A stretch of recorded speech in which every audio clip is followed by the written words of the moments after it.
mianatra eo a-tongotry Jesosy isan'andro.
Miarabantsika tsirairay avindray tratra ity alahady fa 4 ny volana Jolay ity misaotra an'Andriamanitra isika fa mbola meny an'ity fotoana ity ahafahantsika mianatra ny lesona an'io. Aloha anderatsika amin'ny lesona ho an'ny lehibe dia vavatsika. Tompoandriamanitra io mbola velom-pisaoranao izay tratra ity fotoana ity, misaotra anao ihany koa izay mbola mandrisika anay hatrany amin'ny alalan'ny fanahinao masina mba hianatra ny teninao izay ka tsy hanao ambanin-javatra ny sakafom-panavy aminao. Angataka aminao mba hiasa homponay sy eo amin'ny fiainanay fa mba hanjakanao tokoa ny izay rehetra ataonay amin'ny anaran'i Jesosy. Amen. Lohateny lesona antsika androany dia manao hoe fihavanana fanomezan'Andriamanitra avy amin'ny hazo fijaliana. Fihavanana fanomezan'Andriamanitra avy amin'ny hazo fijaliana. Vakitsika ny Efesianina 2:2-4 hatramin'ny 5:12 manao toy izao amin'ny anaran'i Jesosy. Fa izy ny fihavanantsika izay nahiray antsika rotota ka nandrava ny hevitry ny fisarahana. Fa tao amin'ny nofony no nandravan'ny fandrafiana dia ny lalàna nisy didy natao ho tandremana mba hanakambany antsika rotota ao amin'ny tenany olom-baovao iray ka hanaovany fihavanana ary hampihavana antsika rotota ho tena iray amin'Andriamanitra noho ny hazo fijaliana izay namonoany ny fandrafiana. Amen.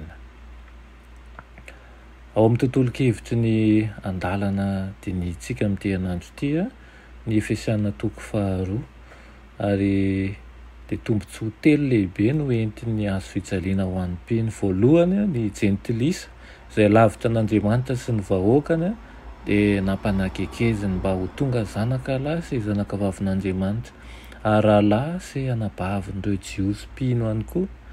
Ny faharoa dia ny fandrafiana. Amin'ny teny Grika moa izy dia manao hoe etranina ny anarany ary mifandray amin'ilay etrosy izay milaza fahavalo eo amin'ny jiosy sy ny jentilisa mpino dia novonoina.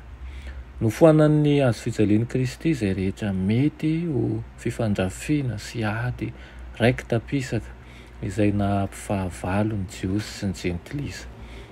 Ary fahatelo ny fihavanana no nanjary solon'ny fandrafiana. Tanjon'i Kristy manko ny hampihavana azy rotonta ho tena iray amin'Andriamanitra noho ny hazo fijaliana. Ahoana ary no fisehoan'izany fampihavanana izany ary manao ahoana izany hoe nampihavanana izany? Alao saraitsaina ny hoe ny tsy fifankaloza, tsy fifankazahoana lalina eo amin'ireny iray sy ny zanany vavy izay efa naharitra taonany maro.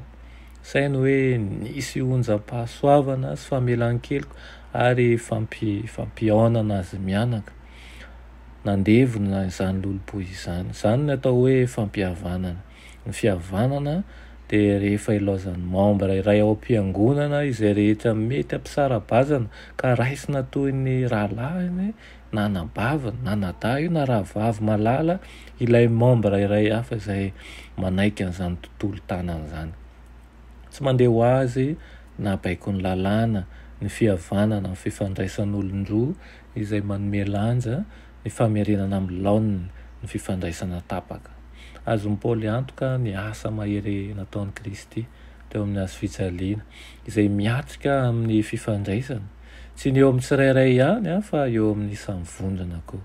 Azo ny sary an-tsainy zany mameno ny fisainantsika, manafoana ny fisaraham-bazana ary mandevina ny fifandirana eo amintsika ary manavao ny fifandraisantsika sy ny fifankazahoantsika ampohatrany.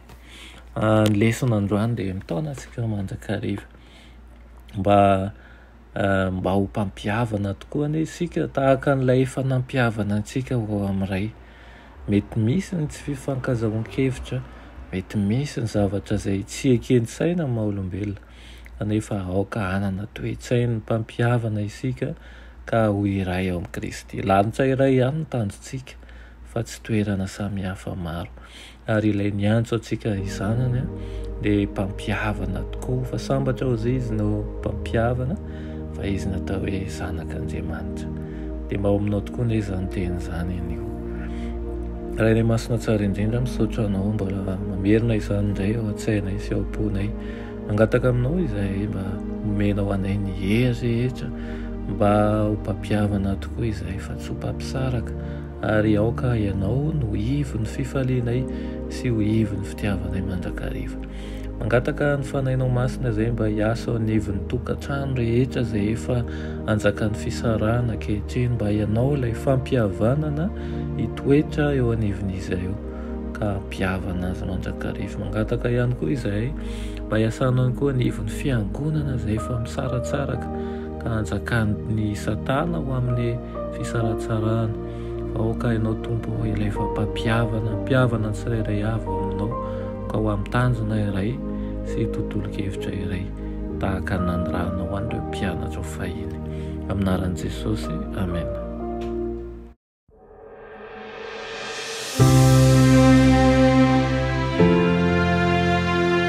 Mianatra eo an-tongotry Jesosy isan'andro.